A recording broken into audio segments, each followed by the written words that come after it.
नमस्कार साथियों। देखिए, आज का वीडियो बहुत ही ज़्यादा इंपॉर्टेंट है क्योंकि आज के इस वीडियो में हम बात करने वाले हैं कि अगर आपको कौन सा विभाग मिले तो ज़्यादा बेटर रहेगा। देखिए, विभाग आवंटन का जो कार्य है वो अब खुद प्रशासनिक सुधार विभाग करेगा, आपके हाथ में नहीं है। पहले यह था कि विभाग आप खुद चूज कर सकते हैं, लेकिन अब डिपार्टमेंट चॉइस खुद भर के देगा आपको। आपको केवल जो जिला प्रेफरेंस है वो आपको बढ़नी है, कौन से जिले में आप नौकरी चाहते हैं। तो कौन से ऐसे विभाग हैं जो आपको अगर मिल गए तो आपके लिए अच्छा है। अगर आप गाँव में रहकर, यानी जो आपका घर है, अगर वहां पर आपके गांव या पास के गांव में अगर कौन सा ऐसा विभाग है जहां पर आपको नौकरी मिल गई, यानी कि सुबह उठे 9-10 बजे गए, शाम को 5 बजे वापस आ गए और अपना काम भी कर लिया, और कौन कौन से ऐसे विभाग है जहां पर जाने के बाद में आप आगे की जो पढ़ाई है उसको भी कंटिन्यू रख सकते हैं। और इसी वीडियो में हम बात करेंगे कि अगर आप शहर में रहकर तैयारी भी करना चाहते हैं तो शहर में ऐसा कौन सा विभाग है जहां पर अगर आप ज्वाइन करते हैं तो वहां पर आपको साथ साथ में पढ़ाई भी हो सकती है। इसके अलावा इसी वीडियो में हम बात करने वाले हैं कि आप 4th ग्रेड कर्मचारी भर्ती है, इसमें ज्वाइन करने के बाद में साथ में अगर कोई डिग्री करते हैं तो ये क्या वो कर सकते हैं या नहीं कर सकते हैं। अगर फिलहाल आपकी कोई डिग्री चल रही है तो क्या वो वैलिड होगी या नहीं, हर एक चीज़ के बारे में अपन डिस्कस करेंगे। तो सबसे पहले, अगर अभी तक आपने हमारे इस टेलीग्राम चैनल को ज्वाइन नहीं किया है तो इसको ज्वाइन कर लेना। हर एक लेटेस्ट न्यूज़ आपको यहाँ पर मिल जाती है। इस टेलीग्राम चैनल को ज्वाइन करने की लिंक आपको नीचे कमेंट सेक्शन में दे रखी है। आपका जानकारी के लिए बता दूं कि आरएएस जो मुख्य परीक्षा है उसकी डेट आ चुकी है। 1 मई और 2 मई को एग्जाम डेट है वो आयोजित होगी। इसके अलावा प्राध्यापक जो विशेष शिक्षा आरपीएससी फर्स्ट ग्रेड की जो विशेष शिक्षा की डेट है वो आपकी 8 दिसंबर 2026 को होगी। अब देखिए, अपन बात करते हैं, एक बच्चे ने पूछा था कि सर आप एक वीडियो इस पर भी बनाओ कि किस विभाग में कितने पद हैं, ठीक है, और कौन कौन से विभाग में गांव के नजदीक ज्वाइनिंग मिलने के चांसेस है। तो देखिए, बहुत जल्द विभाग आवंटन वाली जो लिस्ट है वो जारी कर दी जाएगी।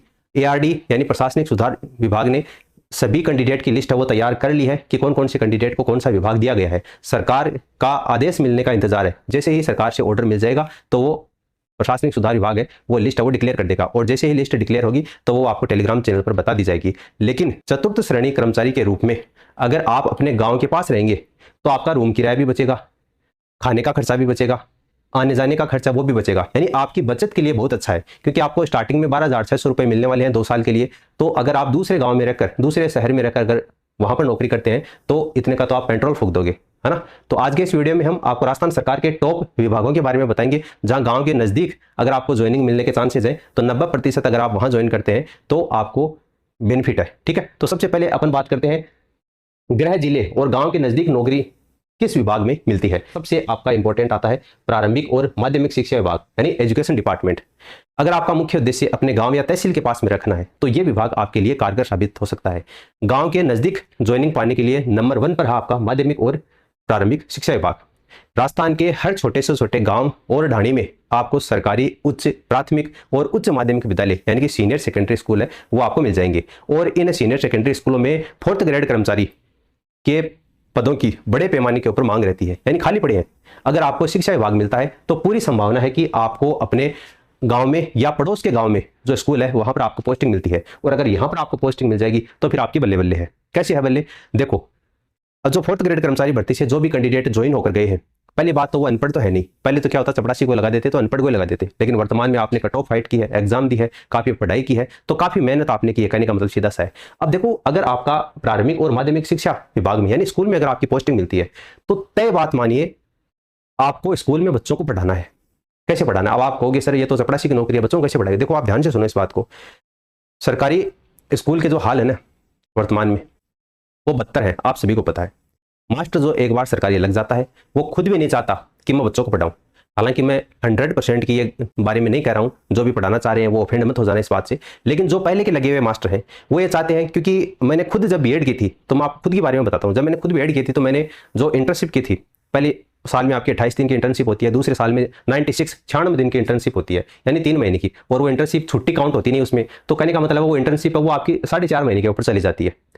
तो जो टीचर लगे हुए हैं वो क्या करते हैं, जैसे कोई इंटर्नशिप वाला बच्चा आता है उसी से वो पढ़वाते हैं, और आप जाओगे कट ऑफ फाइट करके, कंपटीशन एग्जाम फाइट करके, तो तय बात है आपको पढ़ाने का कार्य दिया जाएगा। कौन देगा? वही स्कूल के मास्टर। खुद नहीं पढ़ाएंगे वो, है ना। जैसे किसी की अगर गणित में रुचि है तो वो कह देगा कि 5वीं क्लास तक के बच्चों को आपको मैथमेटिक्स पढ़ानी है, और वैसे देखा जाए ना तो ये अच्छा है। वो अपना काम नहीं करेंगे या नहीं करते हैं, वो उनके दृष्टिकोण से है, लेकिन आपके दृष्टिकोण से ये अच्छा है, क्योंकि अगर आप साथ साथ में पढ़ाई जारी करना चाहते हैं, क्योंकि बहुत सारे विद्यार्थी ऐसे, मुझे पता है, 4th ग्रेड लगकर वो खुश नहीं है। आपके मन में भी कहीं ना कहीं ये सवाल है कि 4th ग्रेड की चलो नौकरी तो अपन लग गई, लेकिन ये जो दाग है ना कि चपरासी लगे हैं, ये दाग हट जाए तो अच्छा है। और इसकी जगह अगर हम दूसरी जॉब मिल जाए तो वो बढ़िया है। हर एक व्यक्ति यही चाहता है, भले ही वो सीधा मुंह पर ना कहता हो, लेकिन उसके मन ही मन में यह सवाल है, वो चलता रहता है कि चपरासी की नौकरी छोड़ देंगे अगर किसी और में अपन सेट हो जाएंगे। तो अगर आप 3rd ग्रेड में या 2nd ग्रेड में, 1st ग्रेड की अगर आप साथ साथ में तैयारी करते हैं तो ये आपका प्राथमिक और माध्यमिक शिक्षा विभाग है, ये आपके लिए बेस्ट है, ये आप मान लीजिए, ठीक है। क्योंकि आप स्कूल में जाओगे, चपरासी वाला काम तो आप करोगे ही करोगे, इसके अलावा आप बच्चों को पढ़ाने वाला काम भी करोगे। क्योंकि मास्टर जो है सरकारी वाले इतने निठल्ले हैं, बता नहीं सकता मैं आपको। मतलब खुद अपने स्कूल में वो पढ़ाते हैं, लेकिन उनको खुद के पढ़ाने के ऊपर विश्वास नहीं है, इसलिए सरकारी मास्टर जितने भी हैं अपने बच्चों को प्राइवेट स्कूलों में भेजते हैं।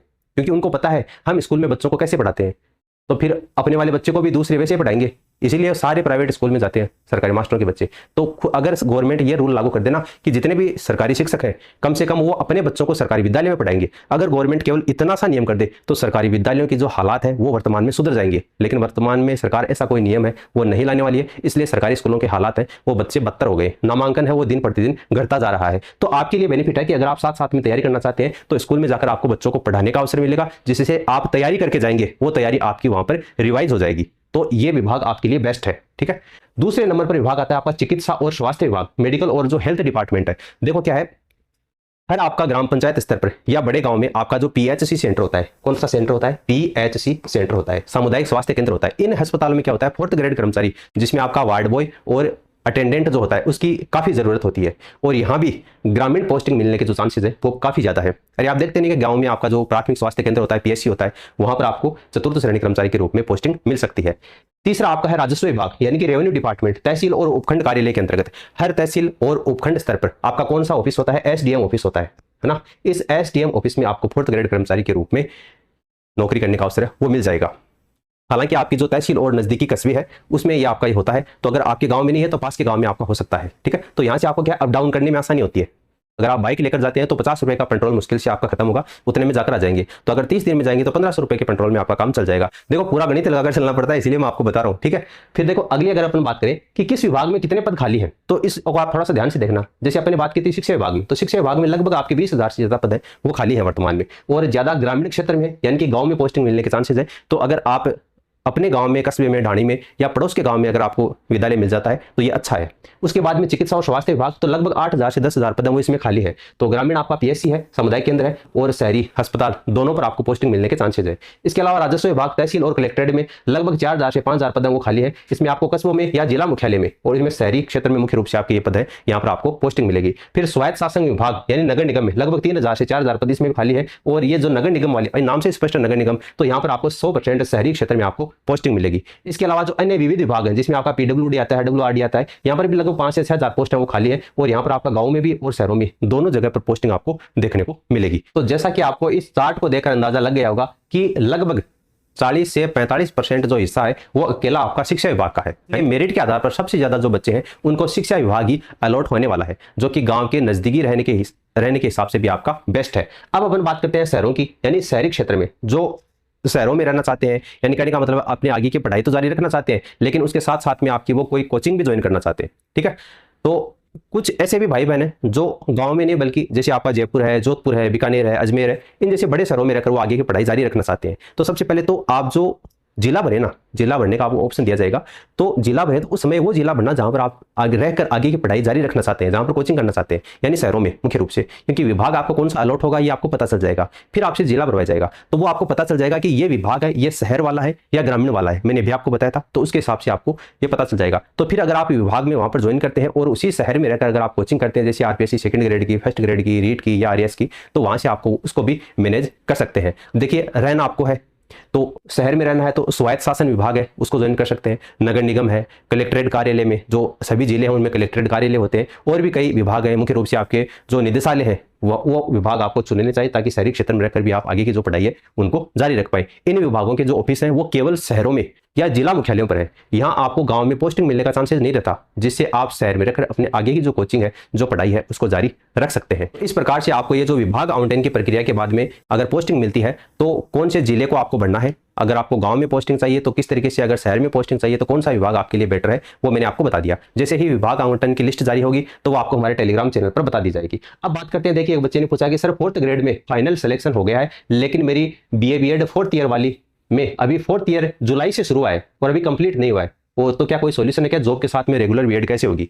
देखिए बहुत ही पेचीदा सवाल है, गंभीर मामला है, क्योंकि यहाँ पर क्या है, आपको जैसे ये बीएड कर रहा है तो रेगुलर डिग्री कर रहा है, और 4th ग्रेड कर्मचारी भर्ती की ज्वाइनिंग है वो अब जुलाई में ये शुरू होगा, तो अगली जुलाई तक चलेगी। तो कन्फर्म है कि ये आपके महीने 1.5 महीने में आपको ये ज्वाइनिंग देने का कार्य है वो कर लिया जाएगा। तो सबसे बड़ी समस्या है इस बच्चे के, तो देखो सरकारी नौकरी के साथ में रेगुलर स्टूडेंट जो होता है वो कॉलेज उसको जाना पड़ता है, तो सरकारी नौकरी के साथ में वो कैसे जाएगा?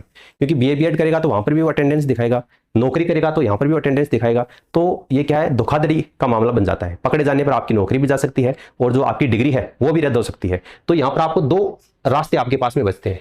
2 रास्ते कौन कौन से हैं? देखो ध्यान से सुनो, इसका समाधान क्या है। क्योंकि ये बच्चा है वो अभी 4थे साल में है, अगर आपकी कॉलेज चल रही है, फर्स्ट ईयर कर ली, सेकंड ईयर चल रही है, या सेकंड ईयर कर ली, फाइनल ईयर चल रही है, लेकिन बीच में ज्वाइनिंग आ गई, तो आप भी सुन लो, दोनों के लिए एक ही उपाय है।